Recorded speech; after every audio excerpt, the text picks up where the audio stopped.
A flashing siren in the rearview mirror should mean safety, but on a desolate stretch of Route 9, it meant a shakedown. Two corrupt patrolmen thought they had found an easy target in a solitary black driver. They had no idea they just handcuffed the state's highest-ranking law enforcement officer.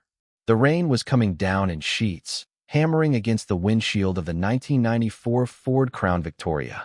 Behind the wheel sat David A. Caldwell, a man whose quiet demeanor masked a razor-sharp intellect and 30 years of hardened street experience. At 52 years old, David was a commanding presence built like a retired middleweight boxer, though tonight he was dressed inconspicuously in a faded gray hoodie and worn denim jeans. He had spent the last 3 days in the rural northern pocket of the state clearing out the estate of his late uncle. It was grueling emotional work, and David had deliberately chosen to make the 5-hour drive back home in his uncle's old, unpolished car rather than his official government-issued SUV. He wanted anonymity. He wanted peace. Unfortunately, as he crossed the county line into the jurisdiction of Garrison, he was about to get neither. Garrison was a notoriously insular town. For years, rumors had swirled about the Garrison Police Department operating like a localized cartel, shaking down out-of-town drivers, seizing cash under dubious civil forfeiture laws, and targeting minorities who had the misfortune of passing through after dark. As David navigated a long, unlit curve on Route 9, a pair of headlights surged up aggressively behind him. The vehicle rode his bumper for a solid mile, less than 3 feet from his rear fender. David, maintaining exactly 3 miles per hour under the speed limit, kept his hands at 10 and 2. He knew the tactic. It was a classic intimidation maneuver designed to make a nervous driver speed up or swerve, thereby giving the officer probable cause for a traffic stop. David didn't flinch. He didn't swerve. Frustrated, the cruiser suddenly lit up the darkness with a blinding array of red and blue strobes. The siren let out a short, aggressive wail. David sighed, the sound lost beneath the drumming of the rain. He engaged his turn signal, pulled the heavy Crown Victoria smoothly onto the muddy shoulder, and shifted into park. He turned off the engine, switched on the interior dome light, and rolled his window all the way down. He placed both hands firmly on the top of the steering wheel. He was executing the exact protocol he had literally written the manual on. In his rearview mirror, he watched 2 figures step out of the cruiser. They took their time walking with the exaggerated swagger of men who believe they own the night. The lead officer, a heavy-set man with a thick mustache and a laminated name tag that read T. Riggins, approached the driver's side. His partner, a younger, sharp-featured cop named G. Miller, flanked the passenger side, his hand resting casually on the butt of his unholstered service weapon. It was an immediate, unjustified escalation of force. Riggins shined his high-lumen mag light directly into David's eyes, keeping it there a second too long. License, registration, and proof of insurance, Riggins barked, his voice dripping with unwarranted hostility. Make it quick. Good evening, officer, David said, his voice calm, deep and steady. My license is in my wallet in my back right pocket. My registration and insurance are in the glove compartment. How would you like me to proceed? Riggins scoffed, clearly irritated by David's composure. He was used to panic, to stuttering, to fear. Just get the damn papers.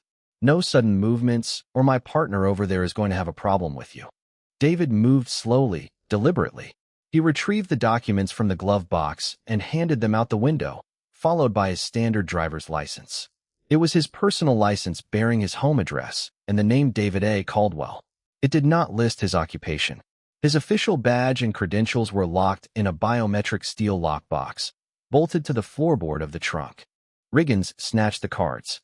He looked at the license, then down at David, a nasty smirk pulling at the corner of his mouth. You're a long way from the city, David. What are you doing out here in Garrison at 2 o'clock in the morning? Heading home, David replied evenly. May I ask why I was pulled over, Officer Riggins? You drifted over the yellow line back there.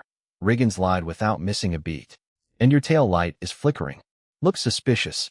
Car like this driving through our town. Looks like the kind of vehicle used to traffic narcotics. I can assure you I stayed centered in my lane, and the vehicle was fully inspected yesterday, David said. There are no narcotics in this car. Step out of the vehicle, Miller suddenly commanded from the passenger side, tapping his flashlight against the glass. Is that a lawful order? David asked, his eyes shifting to the rear-view mirror. Am I under arrest?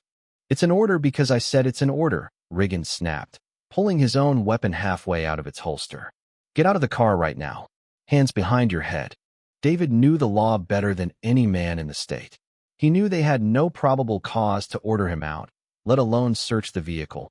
But he also knew the grim statistics of what happens on dark, lonely roads when pride and badges mix with prejudice. Furthermore, a cold, calculating anger had begun to settle in his chest. As the newly appointed director of the state police, he had sworn to root out localized corruption. Now the corruption had come knocking on his window. He decided to play out the hand. He wanted to see exactly how deep the rod in Garrison went. David unbuckled his seat belt, opened the heavy door, and stepped out into the freezing rain.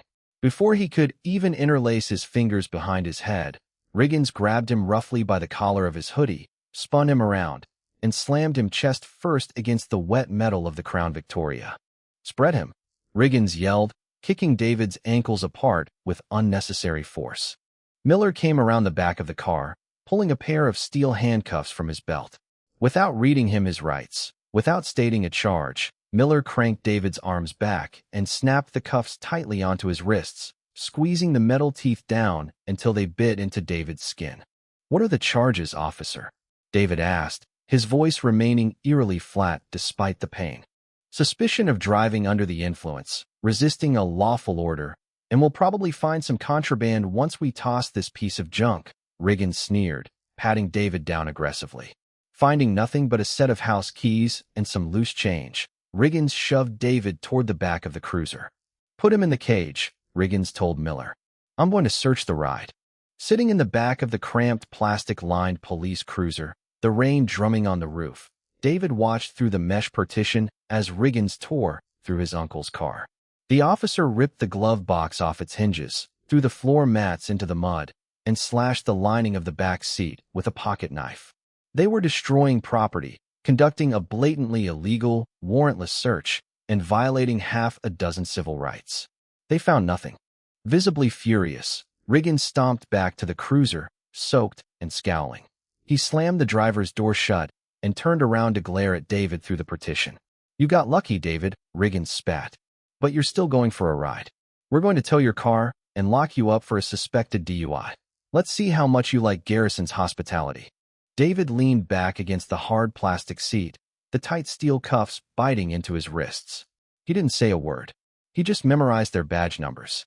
The Garrison Police Department was housed in a brutalist concrete building that looked more like a Cold War bunker than a public safety facility. Inside, the air smelled of stale coffee, industrial floor wax, and sweat. The fluorescent lights overhead buzzed with a sick yellowish hum, casting long shadows across the cracked linoleum floor. Riggins and Miller hauled David out of the cruiser and marched him through the heavy double doors into the— Look what the cat dragged in, called out the desk sergeant, a balding heavy-set man named Pete Higgins.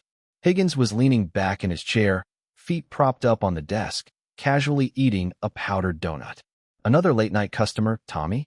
Yeah, Riggins grunted, shoving David toward the booking counter. Caught him drifting on Route 9. Refused to cooperate. Gave us a hard time. Is that so? Higgins chuckled, dropping his feet to the floor and wiping the powdered sugar from his uniform pants. Well, we don't tolerate hard times in Garrison. Empty your pockets, tough guy. My hands are cuffed, David pointed out softly. Miller snickered, stepping behind David and roughly fishing the wallet, keys, and a wet cell phone from David's front pockets. He tossed the items onto the metal counter. Higgins picked up the wallet and flipped it open. He pulled out the driver's license, barely glancing at the name before tossing it into a plastic evidence bin. He didn't bother to run the name through the National Crime Information Center database. He didn't check for outstanding warrants or affiliations. In Garrison, standard operating procedure was whatever the officers felt like doing in the moment. David Caldwell. Higgins read lazily off the plastic card. No prior record here in Oak Haven County. You got money for bail, David, because the ATM in the lobby is broken. And if you can't pay the processing fee in cash, you're going to be sitting in a cell all weekend until the magistrate gets here on Monday. I haven't been breathalyzed, David stated, looking directly into Higgins's eyes. I haven't been read my Miranda rights. My vehicle was illegally searched and damaged, and I am being held without formal charges. The booking room went dead silent. Riggins, Miller, and Higgins exchanged looks. Then they erupted into laughter. "Oh, we got a lawyer on our hands," Miller crowed, slapping his knee. Riggins stepped right up into David's face, his breath reeking of cheap chewing tobacco. "Listen to me, you arrogant piece of work. Out here, I am the law. I am the judge. I say you were swerving. I say your eyes looked glassy. I say you smelled like alcohol. By the time I write this report, you'll be begging to plead down to a misdemeanor just so you don't lose your job. Now shut your mouth before I add assault on an officer to your jacket." David's expression remained carved from stone. He was cataloging every threat, every procedural violation, every violation of the oath these men had sworn. He had spent his entire life fighting to build integrity in law enforcement. He had buried friends who died wearing the badge with honor. Watching these men drag that badge through the mud ignited a cold, righteous fury deep within his bones. "I have the right to a phone call," David said simply. Higgins rolled his eyes and pointed a pudgy finger at a grimy pay-phone mounted on the cinder block wall. "You get one. Make it quick. Then you're going into holding." Miller unlatched David's handcuffs, leaving deep red welts around the older man's wrists. David rubbed his wrists slowly, feeling the circulation return. He walked over to the pay-phone, picked up the heavy receiver, and dialed a secure unlisted number from memory. He didn't call a defense attorney. He didn't call his family. He called the direct emergency line for the State Police Internal Affairs Division, a specialized strike team of federal and state investigators that David himself had handpicked and formed 6 months prior. They were known internally as the Watchdogs. The phone rang twice. "Command," a sharp, alert voice answered. It was Captain Samuel Harris, David's trusted second in command. David turned his back to the smirking local cops. He lowered his voice, speaking rapidly and with undeniable authority. "Captain Harris, it's Director Caldwell." There was a microsecond of stunned silence on the other end. "Director, where are you? Your GPS beacon went dark 2 hours ago. My personal vehicle was illegally impounded. I am currently being unlawfully detained at the Garrison Police Department in Oak Haven County," David said, keeping his tone conversational so as not to alert his captives. "Send the watchdog unit, full tactical deployment. Bring federal warrants for the precinct's record servers and lockup.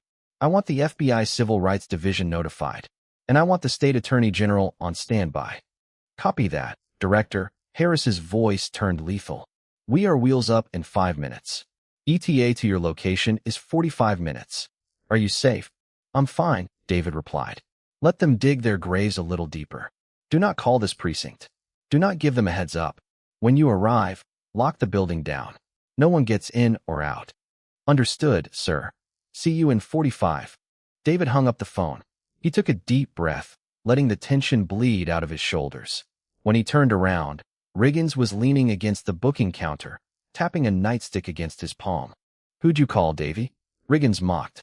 "Mommy, or some public defender who won't answer his phone at 3 a.m.?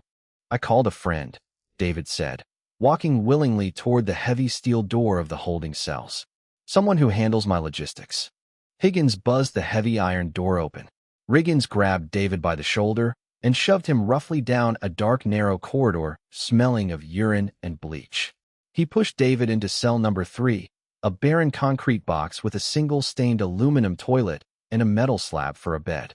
The heavy steel bars slammed shut with a deafening clang, the lock engaged. "Get comfortable, David," Riggins laughed, his voice echoing down the hall. "You're going to be in there a long, long time." As the officers walked away, turning off the main hallway lights and leaving David in near total darkness, the state police director sat down on the cold metal bench. He crossed his arms over his chest, listening to the rain beat against the small barred window near the ceiling. 45 minutes, David thought, a tight, dangerous smile finally crossing his face.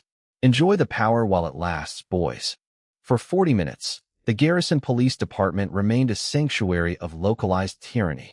Out in the bullpen, Riggins and Miller were celebrating their latest conquest.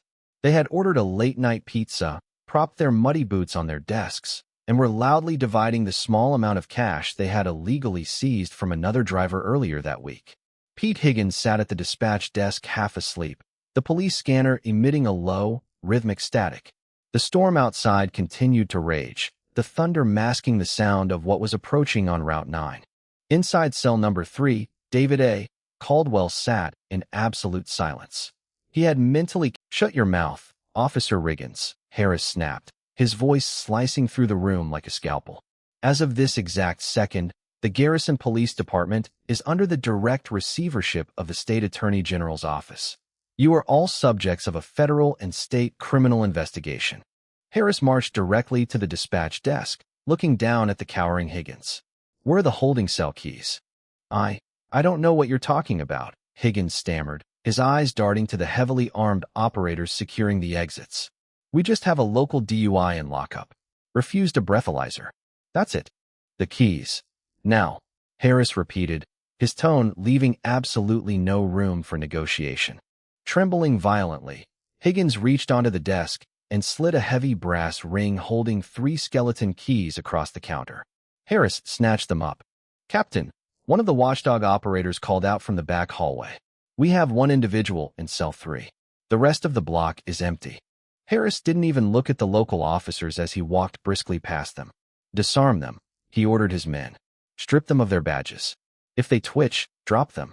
The tactical team swarmed Riggins, Miller, and Higgins, forcefully stripping away their duty belts, sidearms, and radios.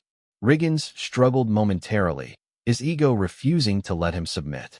But a sharp, agonizing twist of his arm by an operator twice his size quickly brought him to his knees. "You can't do this," Riggins yelled, his face pressed against the cold floor. "Who the hell is in that cell? You're raiding a police station for a drunk driver." Harris stopped at the entrance to the holding block. He turned his head slightly, a deadly smirk crossing his face. "You didn't arrest a drunk driver, Riggins. You abducted the director of the state police." All the color instantly drained from Riggins's face. The bullpen fell into a horrifying, suffocating silence. Captain Harris walked down the dim, foul-smelling corridor and slid the heavy brass key into the lock of cell number 3. The mechanism clanked loudly, and Harris pulled the iron-barred door open. David stepped out of the shadows. He looked down at his bruised wrists, then up at his second-in-command.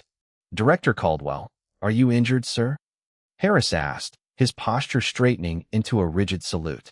"Just a little bruised, Sam," David replied, his deep voice carrying clearly down the hall and into the bullpen.